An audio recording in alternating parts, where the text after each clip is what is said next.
Greetings, cyberdogs and citizens of the interbubs. This is ReNDoG coming at you from episode 4 of this Terraria 1.3 Hype-O-Tron hardcore miniseries. In the previous episode, we managed to build this awesome little lakeside villa for Andrew the guide, and we also spoke about the portal gun that is coming up in Terraria 1.3.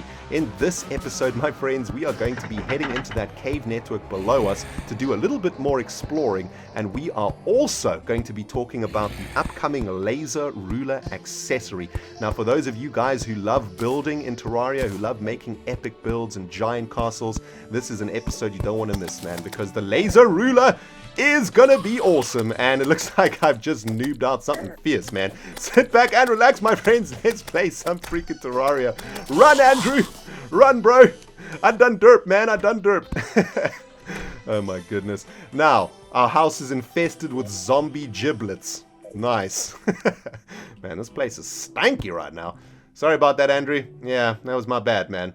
Now, guys, to start off this episode, what I was trying to do was use the hammer to get rid of these derpy walls that I placed in the previous episode, but I pressed shift, which actually meant that the game engaged the pickaxe, which broke the wall, and yeah, I done derp. Now, I want to thank all of you fellas out there who have been watching this series and who have been supporting this series, and I want to thank even more you guys who have been giving me some seriously awesome hints and tips about Terraria 1.2. As some of you guys may know, the last time I played Terraria was Terraria 1.1, and back in those days, Terraria was a much more simple game. And since then, a whole bunch of really awesome things have been added into the game. Things like something called a smart cursor. Now, this is probably the most awesome thing that I've seen in a long time. And obviously, for those of you guys who are Terraria veterans, this is nothing new to you. But to me, the smart cursor is absolutely awesome. Check this out, right? If I press Control, you can see that, and I've got the hammer on, this little yellow thing comes up, which is basically the smart cursor. And the smart cursor, as you can see, basically just thinks for you, I suppose. And it is going to hammer out everything that I'm trying to hammer out around here without me having to target it, which is really cool. But what's even more awesome about the smart cursor is placing walls. Now, what I remember from back in the day is that placing walls in Terraria is such a pain, because exactly what happened in the previous episode always happens when you're placing walls, right?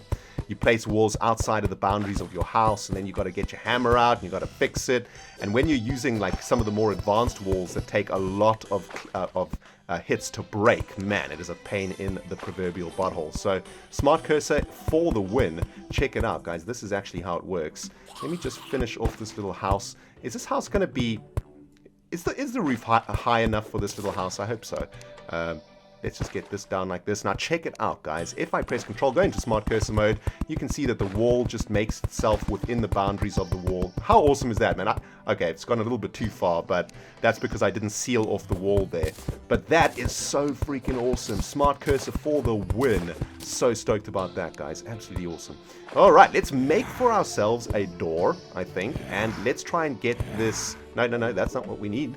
What I need is a door. Give me a door, please. What in the jazz? Oh, yeah, the workbench. Yeah, I broke it when the zombies invaded. Let's get it down there. All right, so let's make a nice little set of bits for our merchant. We're going to IKEA right now, man. Gonna get him a table. Gonna get him some chairs. Yeah, he'll love that, man. He'll love a bit of table and chair action. And we're gonna make another door also, right? So we can seal that jazz off. There we go. Alright, there we go, my friends. The merchant's room is, well, it's kind of cozy, but you know what? I think it's going to be good enough for the merchant to move in. Let's just have a look. Yeah, this housing is suitable. Excellent. So once we have enough coins, guys, the merchant will join us, and Andrew needs a friend, man. He's getting kind of feely. At night, he's coming to spoon and stuff, so he needs a new buddy in here. So hopefully we can get the merchant in the next couple of episodes. I've also set up a couple of chests here, guys, to deal with all of our inventory. This is going to be the crafting items chest, and this is going to be everything else. I've just dropped off all of the jazz that we had. And we're going to have to make a few more things before we start our spelunkering mission. Number one, let's start with torches. Make as many torches as we can. There we go. Let's make a couple of rope coils too, because those are awesome. Let's make let's make 7 rope coils. That'll do very nicely. Now, the most important thing is let's use some of these sweet-ass tin and lead bars to up our weapon effectiveness. What I think I'm going to do is make a lead broadsword, because it's got 11 melee damage. It's higher than the tin broadsword, better than our savage wooden broadsword. So let's make ourselves a lead broadsword. Oh dear, the Terraria gods make it legendary. Please, please, please, go play them. What do we get? A nasty lead broadsword, plus 9% damage, plus 10% speed, plus 2% critical strike chance. Well, that is pretty decent. Way better than our savage wood sword. That's for sure. And I think I'm going to put the savage wood sword in here. We'll sell it to the merchant if we can. And yeah, let's make ourselves some armor now, guys. What can we actually make? I don't think we can make much. We can make a tin helmet and some tin greaves. The tin helmet gives us 2 defense. Well, that is not a lot of defense, but you know what, guys? I'm a rocket, man. Let's make ourselves a tin helmet. That should increase our defense by 1 in total, right? Because we got 3 defense from the wooden set. Yeah, now we've got 4 defense. Well, whoop-de-doo. 1 extra defense. Look out, undead hordes, I'ma take you down. But, yeah, that's pretty much all we can do with what we've got so far, guys. Is there anything else we can make? Oh, we can make a lead bow. Oh, that's way better than our lazy wooden bow. So, yeah, let's make a lead bow. Let's get a good one. Hasty lead bow. Sweet. 11% speed, 15% velocity. Very nice indeed. You know what? I think I'm just going to trash this lazy wooden bow, man. That thing is jank. And yes, there we go. I think we're ready to go, guys. Our inventory is all sorted. We probably don't need to take this wooden hammer and this copper axe, though. Yeah, let's just get those out of our inventory so we can free up some space. Sweet. We've got rope, we've got light, we've got potions, we've got arrows, we've upped our damage output and increased our armor slightly, so we are ready to rumble, my friends. Let's get down this cave. Hopefully we can find something awesome. Don't mind killing the slime. I need that gel, man. We need to make as many torches as we can. And, ooh, hello. Is that what I think it is? I think it is. I think that's another little cache of lead over there. Sweet. Back up. Back up, son. All right, let's light up this little cave system, actually, before we do anything. Oh, yeah. Another little bit of tin. Never thought I'd be so excited to see tin in my life. But I seriously am. Because I want to complete this tin armor set, if possible. How much more tin are we going to get? We might get enough tin to make the greaves, which will actually increase our armor even more, because the wooden greaves doesn't actually give us any armor whatsoever. So that's actually pretty sweet. Alright, let's get down here, harvest out this little cache of lead, and let's start talking about today's Hype-O-Tron episode, guys. You know, I'm actually super pumped about this Hype-O-Tron entry, and you know, this isn't the most exciting thing coming up in 1.3, and when I say exciting, I mean it's not really that exciting from like an aesthetic perspective, right? There's no like sparkles or laser beams or stars shooting everywhere like we saw with the that awesome mining drill. But what this little mechanic is going to do is going to help us, those of us who like making things in Terraria, who like crafting buildings and castles and colosseums and awesome jazz like that. And yeah, man, I'm super pumped about it. Feast your eyeballs on this, my friends, the laser ruler. Now, as I said, this isn't the most jazzy of items coming up, but just think about the possibilities that this is actually going to give us, guys. What this laser ruler essentially does is it makes it much easier for us to be able to count blocks in Terraria. Now, for those of you guys who do craft in Terraria, you know it's actually quite difficult to count blocks. I suppose you could do it with the smart cursor, but say for example you want to make a room that's 10 blocks wide, right? It's actually quite difficult to count the blocks. Like 1, 2, 3, 4, I lost it. Because there's no break in the block in the textures, it's very difficult to actually figure out how long a line of blocks or how high a line of blocks actually is, right? And what this laser ruler is going to allow us to do is be able to be a lot more accurate when we are crafting buildings and whatnot, and I think that's absolutely freaking awesome, man.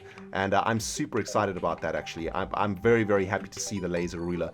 It's going to mean that we're going to be able to craft just such better things in general, you know, when we start our Terraria 1.3 Let's Play. And it's just going to make life a whole bunch easier. It's kind of like the smart cursor. It does the same sort of thing. It just improves the game in a very smart way, I think. You know, it doesn't add like a huge new mechanic to the game, but it does add something that is going to just make the overall experience of Terraria that much better, especially for those of us who love crafting stuff, man. So super pumped about that laser ruler, guys. Let me know in the comments below what you think of it, and if you are as pumped as I am about it. I might be a little bit too overexcited, but hey, it's going to be freaking awesome. Well, we've busted into this little cave network, which is looking kind of jazzy. Just found a little bit of silver, which is very jazzy. And what was that? A little bit of lead. And it looks like this network goes off into, it goes to the right into another little network here, and it also looks like it goes down, which is pretty sweet. Let's explore to the right first, see if we can bust into another network of some kind. I'm very desperate to find some new items. I want a new weapon. That's the number one thing that I want. And more specifically, I want a new ranged weapon. I kind of want like a boomerang. And if not a boomerang, I wouldn't mind a spear, because spears have quite a lot of range on them. You know, much bigger range than these broadswords, which is pretty sweet.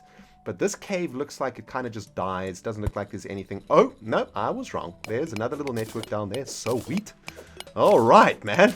This is awesome. We're starting to get into the meat and potatoes of Terraria, which is epic.